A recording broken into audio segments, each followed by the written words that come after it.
시청자 여러분 안녕하십니까? VOA 뉴스투데이 시작합니다.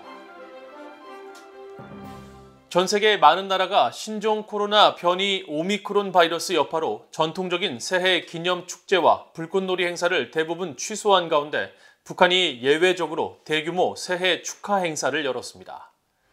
AP와 로이터 등 외신들은 2년 가까이 국경을 봉쇄하고 세계에서 에리트레아와 함께 주민들에게 백신을 전혀 공급하지 않고 있는 북한 정부가 대규모 새해 축하 행사를 열었다며 관심 있게 전했습니다.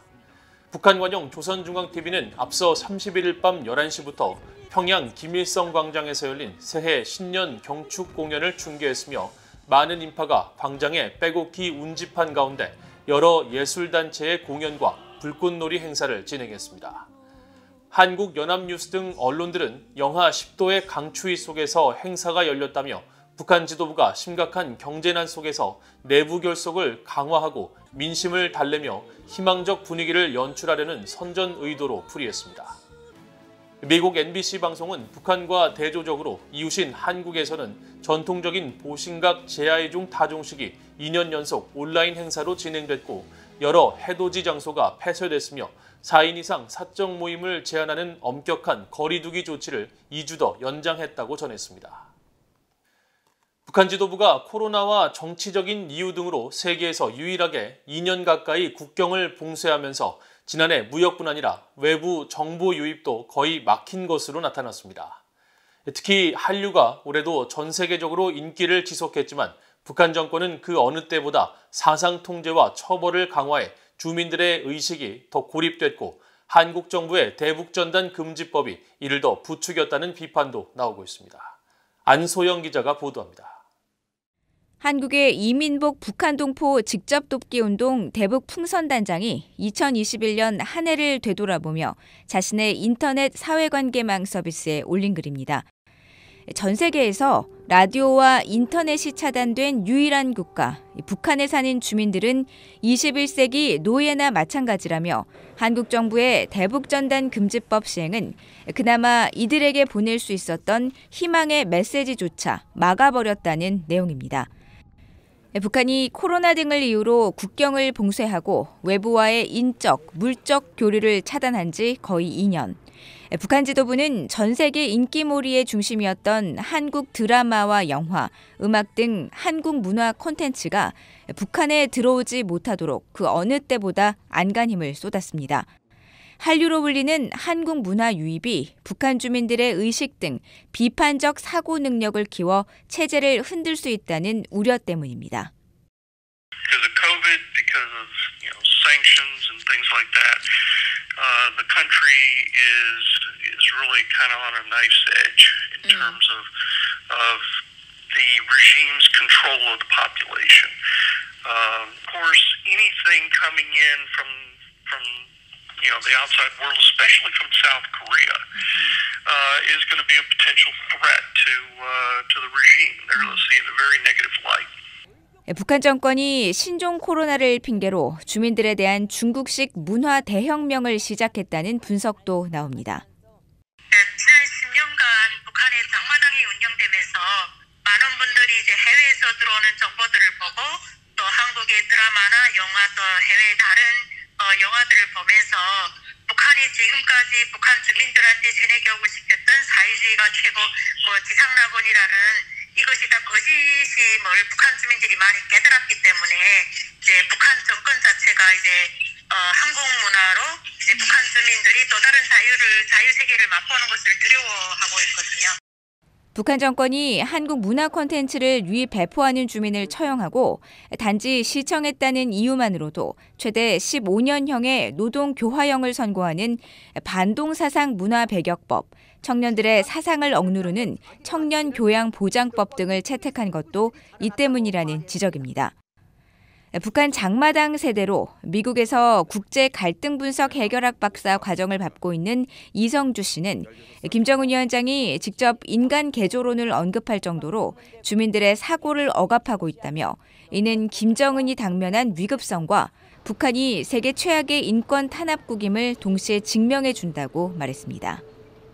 인간을 개조한다? 이거는 21세기의 가장 심각한 인권 침해라고 저는 생각해요. 왜냐하면 모든 개인은 자기의 꿈이 있고 자기가 하고 싶은 것이 있고 자기의 생각이 있는데 그것을 사회주의라는 그 큰 그들만의 그 생각 속에 인간을 맞춰버린다는 거거든요. 그렇게 했을 때 이거는 개인의 그 인권을 무참히 짓밟겠다는 거예요. 그리고 수령 독재를 위해서 개인들의 인권은 없어져도 된다를 그냥 공식적으로 선포한 거라고 저는 생각을 해요. 수킴 랜드연구소 연구원은 VOA에 북한 주민이 한국 문화를 접할수록 자신들의 삶이 얼마나 가혹한지를 알게 되는 만큼 한국 문화 노출은 김정은의 실패한 지도력에 대한 도전이라고 말했습니다. 전문가들은 현대판 노예로 불리는 북한 주민을 해방시킬 수 있는 외부 정보는 김정은의 권력의 치명적 도전이 되는 만큼 국제사회는 북한 주민의 알 권리를 찾아주는 의무를 소홀히 해서는 안 된다고 강조했습니다. VOA 뉴스 안소영입니다.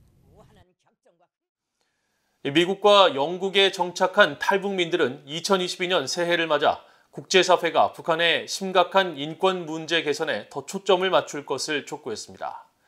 북한 지도부에 대해서는 구호와 선전이 아니라 실질적인 주민 생활 개선에 집중하기를 바란다고 밝혔습니다. 조은정 기자가 새해를 맞아 탈북민들의 바람을 들어봤습니다. 미국 내 탈북민들은 2022년 새해를 맞아 국제사회가 북한 인권 문제에 더 집중하길 바란다고 밝혔습니다. 최근 미국 서부에서 대학을 졸업한 평안북도 출신 탈북민 김두현 씨입니다. 지금 그런 인권 침해를 당하고 있는 셀 수 없이 많은 사람들이 있다는 걸 뻔히 알면서도 이런 것을 전혀 언급을 안 하고 오직 핵 문제만 언급하고 김정은에 대해서만 언급한다는 건 이건 말이 안 되는 거거든요. 그래서 새해에는 북한에서 발생하고 있는 전반적인 인권 침해에 대해서 먼저 초점을 맞추고 그것이 항상 선두가 되었으면 좋겠습니다.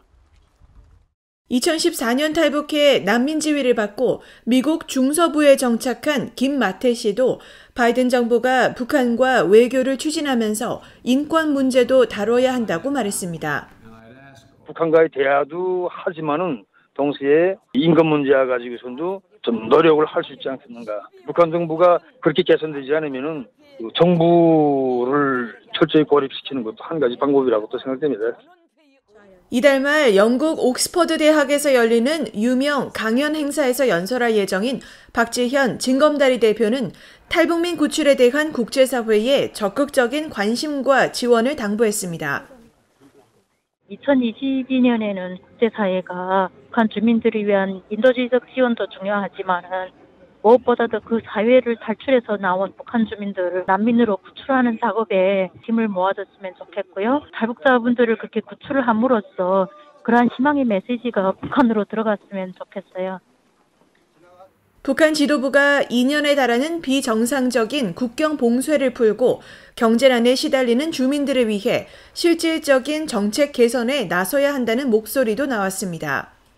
권한의 행군에 보금갈 만큼 어려운 것도 있다라고 알고 있는데 이에 대해서 좀 더 북한 정부가 심각하게 여겨주고 국민들의 생활을 개선할 수 있는 그런 실질적이고 조속한 그런 정책이 시급히 필요하다고 생각하고요. 북한 주민들의 실생활하고 북한 이 실상을 잘 모르는 이제 북한 지도자가 김정은식의 자력갱생 경제 실험을 하는데 저는 이거는 매우 위험한 도박이라고 생각을 합니다.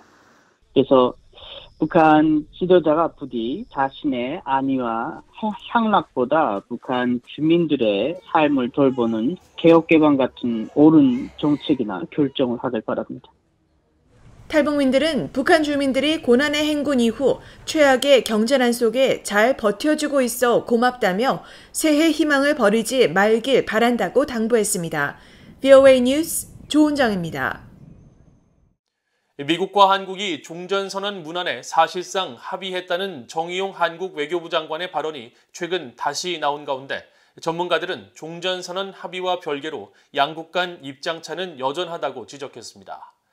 박원군 이화여대 북한학과 교수는 VOA에 미국은 주한미군이나 유엔군 사령부의 위상, 미한 연합훈련의 필요성을 놓고 북한에 논란의 빌미를 줄 수 있는 내용은 받아들일 수 없다는 입장이었기 때문에 합의 문안도 그 같은 내용을 바탕으로 만들어졌을 것으로 관측했습니다.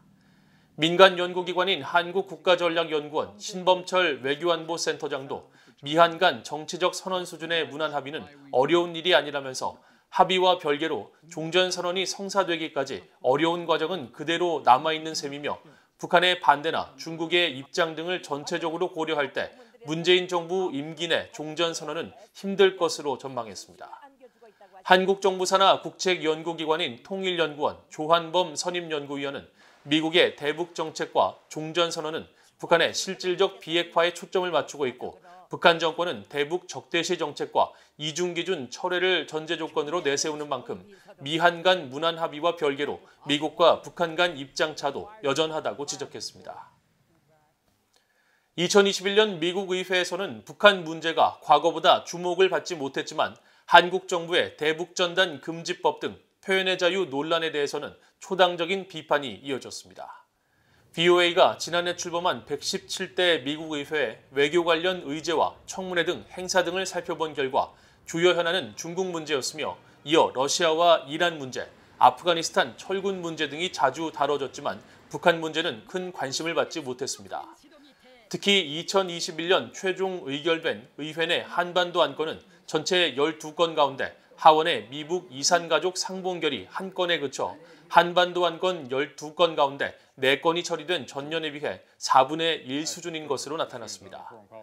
한편 북한의 외부 정보 유입을 막는 한국 정부의 대북전단 금지법과 관련해서는 지난 4월 청문회가 열려 여러 의원들이 초당적으로 한국 문재인 정부의 표현의 자유 침해 강행을 비판했습니다. 또 문재인 정부가 적극 추진하고 있는 한국전쟁 종전선언과 관련해서는 30여 명의 민주당 하원 의원들이 한반도 평화체제 구축 법안에 지지를 나타냈지만 공화당 하원 의원 35명은 바이든 대통령에게 반대 서한을 보내는 등 북한의 비핵화 없는 종전선언에 냉담한 반응을 보였습니다.